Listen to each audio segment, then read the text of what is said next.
মুর্শিদাবাদ বিধানসভা কেন্দ্রের কংগ্রেস প্রার্থী সিদ্দিক আলীকে তীব্রভাবে কটাক্ষ করলেন মুর্শিদাবাদ পৌরসভার চেয়ারম্যান তথা লালবাগ শহরের বিশিষ্ট সমাজসেবী ইন্দ্রজিৎ ধর মহাশয়। তৃণমূল নেতা তথা পৌরসভার চেয়ারম্যান ইন্দ্রজিৎ ধর মহাশয় তিনি তেনার বক্তব্যে বললেন, কংগ্রেস থেকে যিনি দাঁড়িয়েছেন মুর্শিদাবাদ বিধানসভা কেন্দ্রে সিদ্দিক আলী, তিনি গত পৌরসভা নির্বাচনে তেনার ওয়ার্ডে মাত্র 44টি ভোট তিনি পেয়েছিলেন। তাহলে কিভাবে তিনি এত বড় একটি মুর্শিদাবাদ বিধানসভা কেন্দ্র জেতার আশা করতে পারেন? এছাড়াও আরো অন্যান্য বিষয় নিয়ে কংগ্রেসকে তীব্রভাবে কটাক্ষ করলেন মুর্শিদাবাদ পৌরসভার চেয়ারম্যান তথা এলাকার বিশিষ্ট সমাজসেবী ইন্দ্রজিৎ ধর মহাশয়। এখানে যে ক্যান্ডিডেট হয়েছে সে 2022-এ আমার 6 নম্বর ওয়ার্ডে দাঁড়িয়েছিল, মাত্র 44টা ভোট পেয়েছে। আমি 80% ভোট পেয়েছি। 1400 পোলিংয়ের মধ্যে 1163 ভোট আমি পেয়েছি। তার মানে 80% মানুষ ভোট দিয়েছে।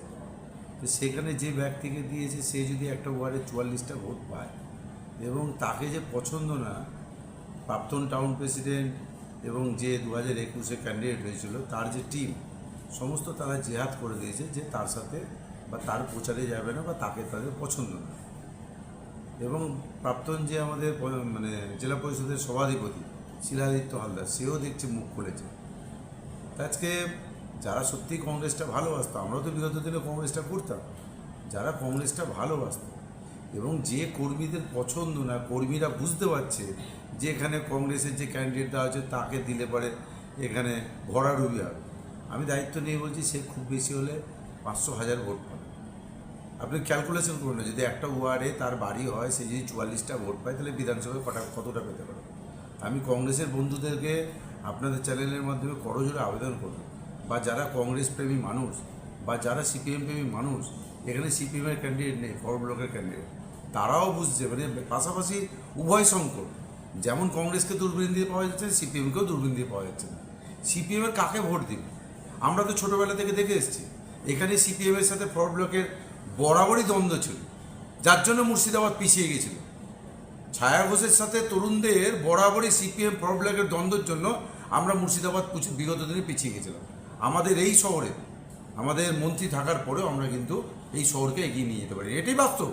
আমি রাজনীতি করতে পারি, কিন্তু মানুষকে বিভ্রান্ত করার জন্য আমরা নয়। আমরা মানুষকে সঠিক ওয়ে দেখাবো, মানুষকে সঠিক রাস্তা দেখাবো। আমরা দেখুন 365 দিন 24 ঘন্টা মানুষের সাথে থাকি, মানুষের কাজ করি। মানুষ কী করে উপকৃত হবে? অন্ততপক্ষে আমাদের ব্যবহার থেকে, আমাদের চালচলনে মানুষ যেন ক্ষতিগ্রস্ত না হয়, না ব্যথিত না হয়, এটাই আমরা চেষ্টা করি।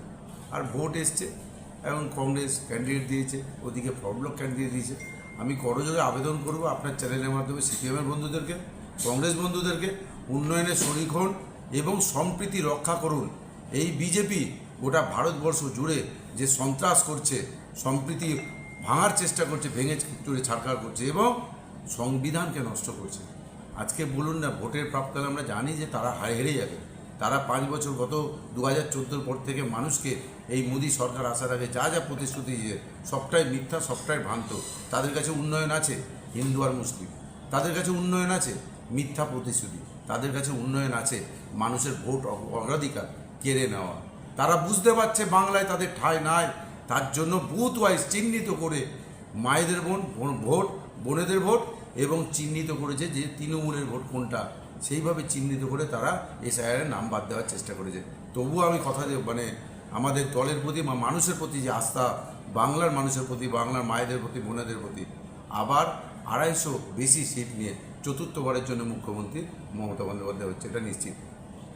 এবং এই বিধানসভায় 25 থেকে 30,000 ভোটে ছাউনি সিংহ রায়, আমাদের মামাটি মানুষের ক্যান্ডিডেট, মমতা বন্দ্যোপাধ্যায় স্নেহধন্য, আমাদের প্রিয় নেতা অভিষেক বন্দ্যোপাধ্যায় স্নেহধন্য। আমরা দায়িত্ব নিয়ে বলতে পারি, বডি ল্যাঙ্গুয়েজ কথা বলি। মুর্শিদাবাদ শহরের মানুষ, মুর্শিদাবাদ বিধানসভার মানুষ প্রস্তুত আছে 23শে এপ্রিল একদম জোড়হাত তুলে আশীর্বাদ দোয়া করার জন্য। যে কংগ্রেসের পক্ষ থেকে বা বিজেপি বিরোধী শিবিরের পক্ষ থেকে একটা কটাক্ষ করা হচ্ছে আপনাদের দিকে যে এখানে নাকি তৃণমূল কংগ্রেসের গোষ্ঠীকন্দল আছে, কিন্তু আমরা মুখ্যমন্ত্রীর সভায় দেখলাম সেখানে কিন্তু সমস্ত তৃণমূল কংগ্রেস নেতৃত্বরা উপস্থিত ছিলেন। কি বলবেন এটা নিয়ে? দেখুন, বড় সংসারে অনেক খুঁটিনাটি থাকতে পারে, কিন্তু আমরা প্রতিজ্ঞাবদ্ধ যে আমাদের নেত্রী মমতা বন্দ্যোপাধ্যায়, নেতা অভিষেক বন্দ্যোপাধ্যায়ের পছন্দ ক্যান্ডিডেট, আমরা সিম্বলে, জোড়া সিম্বল ছাড়া কাউকে চিনি না। যেখানে আমাদের মুখ্যমন্ত্রী, যেখানে আমাদের নেত্রী বলে দিয়েছেন যে 292-94টা সিটে মুখ্যমন্ত্রী মমতা বন্দ্যোপাধ্যায়। এখানে কে সাউনি সিংহর এক ক্যান্ডিডেট রয়েছে, কে ইন্দ্রজিৎ ধর, কে কী মন্তব্য করছে, এতে আমরা বিশ্বাসী না। আমরা সিম্বলে, আমরা পদে নয় পতাকাতে বিশ্বাসী।